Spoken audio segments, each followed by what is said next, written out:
ओम शांति। आज बाबा के 5-6-21 के महावाक्य हैं। मुरली का टाइटल है मीठे बच्चे, पूरा वर्षा लेने के लिए एक बाप से पूरी प्रीत रखो। तुम्हारी प्रीत किसी भी देहधारी से नहीं होनी चाहिए। बाबा ने कहा वर्षे का पूरा अधिकार लेने के लिए बाप से पूरी प्रीत रखनी है। प्रीत बुद्धि बच्चे ही बाप से पूरा वर्षा ले सकते हैं। बाकी किसी देहधारी से प्रीत नहीं लगानी है। प्रश्न है, जो अपने देवी संप्रदाय के होंगे उनके सामने कौन से अक्षर घूमते रहेंगे? जो अपने देवी संप्रदाय के होंगे उनके सामने कौन से अक्षर घूमते रहेंगे? उत्तर है, जब तुम उन्हें बताएंगे कि बाप को याद करने से विकर्म विनाश होते हैं और देवी देवता धर्म की स्थापना होती है, तो यह अक्षर उनके सामने घूमते रहेंगे। उनकी बुद्धि में आएगा हमें देवता बनना है, इसीलिए हमारा खान पान शुद्ध होना चाहिए। गीत है, भोलेनाथ से निराला कोई और नहीं। ओम शांति। भोलेनाथ के बच्चे सुन रहे हैं। किससे? भोलेनाथ से। भोलानाथ शिव को ही कहा जाता है, उनका नाम ही है शिव। भोलेनाथ के बच्चे अर्थात शिव के बच्चे आत्मा ही सुन रहे हैं इन कानों से। अभी तुम बच्चे आत्म अभिमानी बने हो। बच्चे टैप पर भी मुरली सुनते हैं तो समझते हैं शिव बाबा हमको अपना परिचय देते हैं। मैं सभी आत्माओं का बाप हूँ। जिसको तुम परमपिता परम आत्मा यानी परमात्मा कहते हो उनको सदैव फादर ही कहते हैं। कौन कहते हैं कि वह फादर हैं? आत्मा। आत्मा को अब ज्ञान मिला है और कोई मनुष्य मात्र को यह ज्ञान नहीं है। हम आत्मा को दो बाप हैं, एक साकार और एक है निराकार। वह परमपिता है, यह समझाने और कोई दे न सके। बाप के सिवाय और कोई यह पूछ न सके। बाप ही पूछ सकते हैं, तुम जो कहते हो परमपिता परमात्मा गॉड फादर, वह तुम किसके लिए कहते हो? क्या लौकिक बाप के लिए व पारलौकिक बाप के लिए? लौकिक फादर को गॉड फादर कहेंगे। हिंदी में अक्षर भी हैं परमपिता। वह तो एक ही निराकार हैं। ईश्वर, प्रभु व भगवान कहने से बाप सिद्ध नहीं होता। गॉड फादर अक्षर अच्छा है। आत्मा ने कहा वह हमारा गॉड फादर हैं। लौकिक फादर तो सिर्फ शरीर का बाप हैं। तुम सबसे पूछा जाता है तुमको कितने फादर्स हैं? एक है लौकिक, दूसरा है पारलौकिक। दोनों में बड़ा कौन? जरूर कहेंगे पारलौकिक फादर। उनकी महिमा है सब पतितों को पावन बनाने वाला पारलौकिक बाप। यह भी अभी तुम समझते हो, दुनिया में यह कोई भी नहीं समझते। बाप ने समझाया है। तुमको पारलौकिक बाप से प्रीत है। औरों की है विनाश काले विपरीत बुद्धि। विनाश का अभी समय है। वही महाभारत की लड़ाई अब लगनी है। एरोप्लेन, टैक्स आदि एक दो को सप्लाई कर रहे हैं, सबको देते जाते हैं। पैसे से जिसको जो चाहे उनको देते जाते हैं, उधार पर भी लेते हैं। तो प्लेन, बारूद आदि यह सब खरीद करते हैं। यह सब चीज़ें बड़ी महंगी होती हैं। विलायत वाले बनाते हैं, वह फिर बेचते रहते हैं। भारतवासी थोड़े ही एरोप्लेन आदि बेचते हैं। यह सब चीज़ें बाहर से आई हुई हैं। अब जो चीज़ खरीद करेंगे सो ज़रूर काम में लाएंगे, फेंकने के लिए थोड़े ही लेंगे। वह है विनाश काले विपरीत बुद्धि यादव संप्रदाय जो यूरोप में रहते हैं। उसमें सब आ गए। भारत तो अविनाशी खंड है क्योंकि अविनाशी बाप का बर्थ प्लेस है। बाप आते ही तब हैं जब पुरानी दुनिया ख़त्म होनी होती है और जन्म वहाँ लेते हैं जहाँ कभी ख़त्म नहीं होना है। बाप आया था तब तो शिव जयंती मनाते हैं, परंतु उन्हों को यह पता नहीं है कि शिव बाबा कब आते हैं। आते भी उस समय हैं जबकि विनाश के लिए तैयारियां हो रही हैं। अब बाप कहते हैं वह है यूरोपवासी यादव संप्रदाय जो सतयुग में होते नहीं, न बौद्धि न क्रिश्चियन आदि होते हैं। अब बाप कहते हैं उन्हों की है विनाशकाले विपरीत बुद्धि, क्योंकि परमात्मा बाप को सर्वव्यापी कह देते हैं। तुम हो विनाशकाले प्रीत बुद्धि, तुम बाप को जानते हो, तुम समझते हो हमने 84 जन्म लिए हैं, 84 जन्मों में पापात्मा तमोप्रधान बन गए हैं। भारतवासियों ने ही 84 जन्म लिए हैं। अब नाटक पूरा होता है, सबको वापस जाना है। तुमको बाप राजयोग सिखा रहे हैं। यह है सबकी कयामत का समय अर्थात मौत का समय। तो उन यादवों की भी ईश्वर से प्रीत नहीं है, इसलिए विनाशकाले विपरीत बुद्धि कहा जाता है। कोई भी देहधारी मनुष्य से प्रीत नहीं लगानी है। वह तो है रचना, उनसे वर्षा मिल न सके। भाई को भाई से वर्षा थोड़ी ही मिलता है। यह तो अच्छी रीति समझाया है। तुम बच्चे अभी समझते हो, उनकी है विनाशकाले विपरीत बुद्धि और तुम्हारी है प्रीत बुद्धि। इसमें भी जो तीव्र प्रीत वाले हैं, बाप से पूरी प्रीत रखते हैं। हम बाबा से 21 जन्म स्वर्ग का वर्षा लेते हैं। वह बाबा ही सत्य बताते हैं और कोई से प्रीत नहीं रखनी है। जब नया मकान बनाते हैं तो फिर नए मकान से प्रीत लग जाती है। समझा जाता है पुराना मकान टूट जाना है, तो हम भी पुरानी दुनिया से दिल तोड़ते जाते हैं। बाप समझाते हैं दिन प्रतिदिन वायुमंडल खराब होता जाएगा। देखते हो कितने हंगामे होते हैं, तो समझेंगे बस अभी यह खलास होते हैं। हमको जाना है नई दुनिया में, तो नई दुनिया को याद करना पड़े। बेहद के बाप और वर्षे को याद करना है, और कोई को याद करने से कुछ मिलेगा नहीं। मनुष्य भक्ति मार्ग में कितना याद करते हैं। माँ बाप मित्र संबंधियों को याद करते हुए भी फिर देवी देवताओं को कितना याद करते हैं। पानी में स्नान करते हैं, उनको पतित पावनी कहते हैं। दिखाते हैं तीर मारा और गंगा निकल आई। गंगा जल मुख में देते हैं, समझते हैं थोड़ा भी गंगा जल मिलने से मुक्ति को पालेंगे। अब बाप कहते हैं यहाँ है ज्ञान की बातें। तुम थोड़ा भी ज्ञान सुनते हो तो फल मिल जाता है।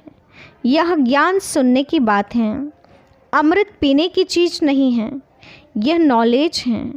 ऐसे नहीं समझो कि भूख के दिन अमृत पिलाते हैं, नहीं, वह तो मीठा पानी है। बाकी यह है ज्ञान की बात। ज्ञान अर्थात बाप और सृष्टि के आदि मध्य अंत को जानना। यह सृष्टि चक्र कैसे फिरता है, कौन 84 जन्म लेते हैं, सब तो ले न सके। पहले पहले भारतवासी ही आते हैं, वही पूरे 84 जन्म लेते हैं। जो देवता थे वही 84 जन्म भोग पतित बन जाते हैं। बाप आकर फिर कांटों से फूल बनाते हैं। मनुष्य देह अभिमान में आकर 5 विकारों में फंस पड़ते हैं। अब है रावण राज्य। सतयुग था दैवी राज्य। शिव बाबा ही स्वर्ग की पूरी रचते हैं। सूर्यवंशी लक्ष्मी नारायण का राज्य था। अभी तुम जानते हो स्थापना हो रही है। तुम्हारी विनाशकाले प्रीत बुद्धि है, इसीलिए विजयी हैं। सारे विश्व पर तुम विजय पाते हो। यह अच्छी रीति याद रखना है। हम भारतवासी जो अभी कलयुग में हैं, सो फिर बदलकर स्वर्ग में जाएंगे। पुरानी दुनिया को छोड़ना है। यह विकारी संबंध, इनको बंधन कहा जाता है। तुम विकारी बंधन से निकल निर्विकारी संबंध में जाते हो। फिर दूसरे जन्म में तुम विकारी बंधन में नहीं आएंगे। वहाँ है ही निर्विकारी संबंध। इस समय आसुरी बंधन है। आत्मा कहती है हमारी शिव बाबा से प्रीत है, तुम ब्राह्मणों की प्रीत हैं, क्योंकि यथार्थ रीति जानते हो। बाप को, सृष्टि चक्र को जान तुम फिर औरों को समझाते हो। जितना जो औरों को समझाएंगे तो बहुतों का कल्याण करेंगे। जो जास्ती समझते हैं वही होशियार हैं, उच्च पद भी वही पाते हैं। सर्विस कम करते हैं तो पद भी कम पाएंगे। पतित तो सारी दुनिया है, हर एक को पतित से पावन होने का रास्ता बताना है और कोई उपाय नहीं है। याद से ही विकर्म विनाश होंगे। जो देवी संप्रदाय के हैं उनके सामने यह अक्षर गूंजेंगे, समझेंगे यह तो ठीक बात है। बरोबर हम देवी देवता बनते हैं, हमारा भोजन भी शुद्ध चाहिए। देवी गुण भी यहाँ धारण करने हैं, सर्वगुण संपन्न बनना है। अभी तुम बन रहे हो। यह लक्ष्मी नारायण देवताएं हैं, इनको भोग लगाते हैं तो क्या सिगरेट आदि का भोग लगाते हैं? सिगरेट पीने वाला उच्च पद पा नहीं सकता, यह कोई देवी चीज़ नहीं है।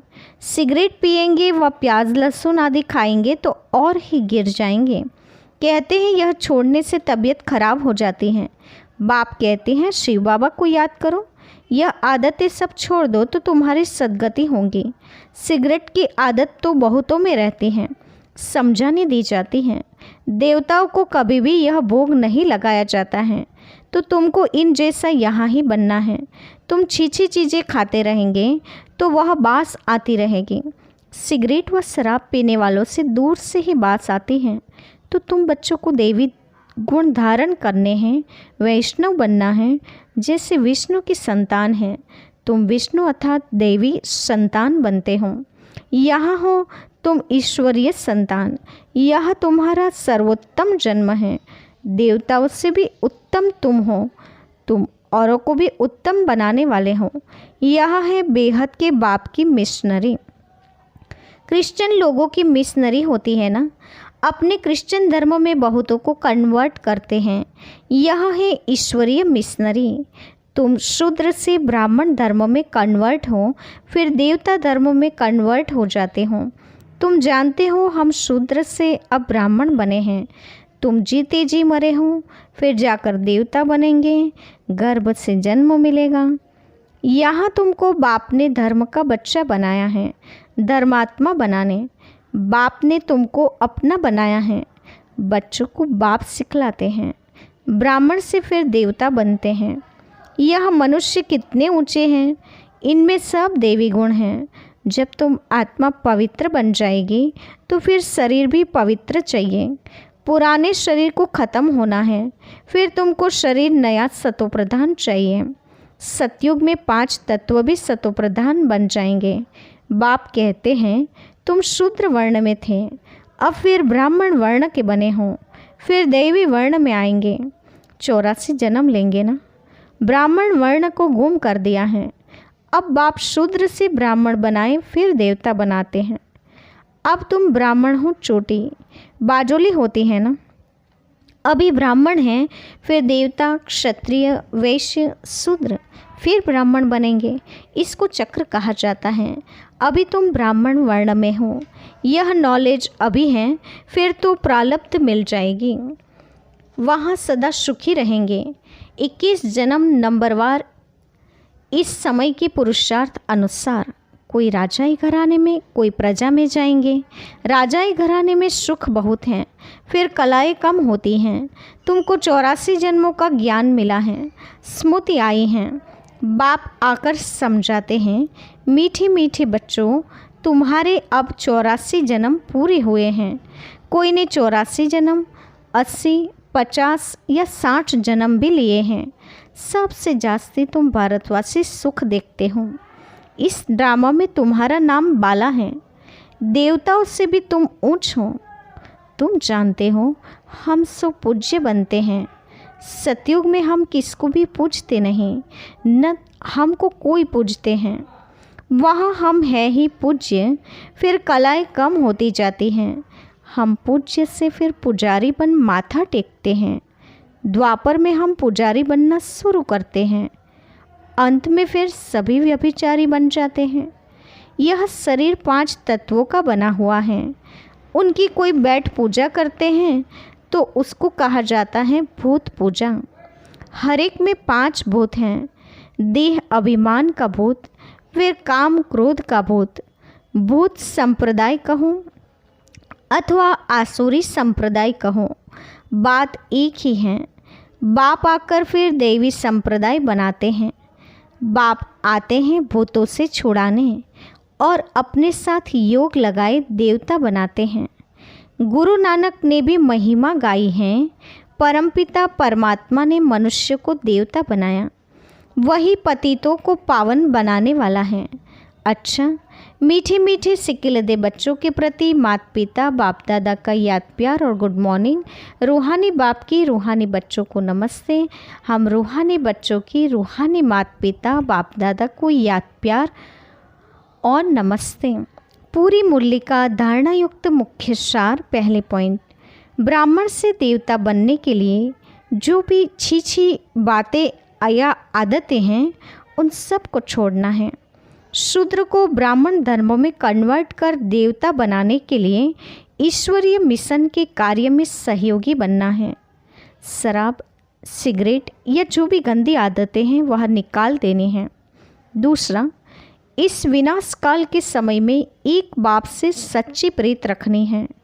पुराना मकान टूटने वाला है, इसलिए इससे दिल निकाल नए से लगानी है। वरदान है, श्रेष्ठ वृत्ति द्वारा प्रवृत्ति को प्रगति का साधन बनाने वाले सदा समर्थवान भव। श्रेष्ठ वृत्ति द्वारा प्रवृत्ति को प्रगति का साधन बनाने वाले सदा समर्थवान भव। विस्तार है, प्रवृत्ति में पहले वृत्ति से पवित्र व अपवित्र बनते हों। यदि वृत्ति को सदा एक बाप के साथ लगा दो, एक बाप दूसरा न कोई, ऐसी ऊंची वृत्ति रहे तो प्रवृत्ति प्रगति का साधन बन जाएगी। वृत्ति ऊंची और श्रेष्ठ है तो चंचल नहीं हो सकती। ऐसी श्रेष्ठ वृत्ति द्वारा प्रगति करते हुए गति सद्गति को सहज ही पालेंगे, फिर सब कंप्लेन कंप्लीट हो जाएगी। स्लोगन है, अगर पवित्रता स्वप्न मात्र भी हिलाती है तो निश्चय का फाउंडेशन कच्चा है। अगर पवित्रता स्वप्न मात्र भी हिलाती है तो निश्चय का फाउंडेशन कच्चा है। आज के मुख्य पॉइंट है, आज विशेष बाबा ने हम बच्चों को बताया है कि बाप से प्रीत बुद्धि रहने वाले बच्चे बाप से पूरा वर्षा ले सकते हैं। हमें किसी भी देहधारी से प्रीत नहीं लगानी है। बाबा ने कहा जो देवी धर्म के होंगे उनके सामने हमेशा ये अक्षर घूमते रहेंगे कि वो देवता धर्म की स्थापना के निमित्त हैं। उनकी बुद्धि में आएगा कि हमें देवता बनना है, इसीलिए हमें खान पान में शुद्धि रखनी है। साथ ही बाबा ने दो बाप की बात बताई है, एक साकार और दूसरा है पारलौकिक बाप। तो बाबा ने कहा दुख होने पर या पीड़ा होने पर कोई साकार बाप के साथ साथ पारलौकिक बाप को भी याद करते हैं, देवी देवताओं को याद करते हैं। तो आत्मा के दो बाप की बात भी बाबा ने क्लियर की। आज विशेष बाबा ने हम बच्चों को बताया है कि खान पान में बड़ी परहेज रखनी है। सिगरेट आदि पीने की आदत है तो बाबा ने कहा वो छोड़ देनी है। सिगरेट व शराब पीने वालों से बाबा ने कहा दूर रहना चाहिए। तुम्हें तो देवी गुण धारण करना है और विष्णु की संतान बनना है, विष्णु वंशावली में जाना है। ईश्वर ये संतान तुम हो, तुम्हारा ये सर्वोत्तम जन्म है। तुम देवताओं से भी उत्तम हो और औरों को भी उत्तम बनाने वाले हों। तो बाबा ने कहा यह बेहद के बाप की मिशनरी है, तुम्हें ईश्वरीय मिशनरी में तुम जुड़े हो। तुम शूद्र से ब्राह्मण धर्म में कन्वर्ट हो गए हो, तो अभी देवता धर्म में फिर जाना है, इसीलिए बड़ी परहेज रखनी पड़े। साथ ही बाबा ने कहा कि सृष्टि को तुमने जाना, बाप को जाना, तो अभी यथार्थ रीति सब कुछ जान लिया है, तो अभी बाप से तुम्हारी प्रीत बुद्धि होनी चाहिए।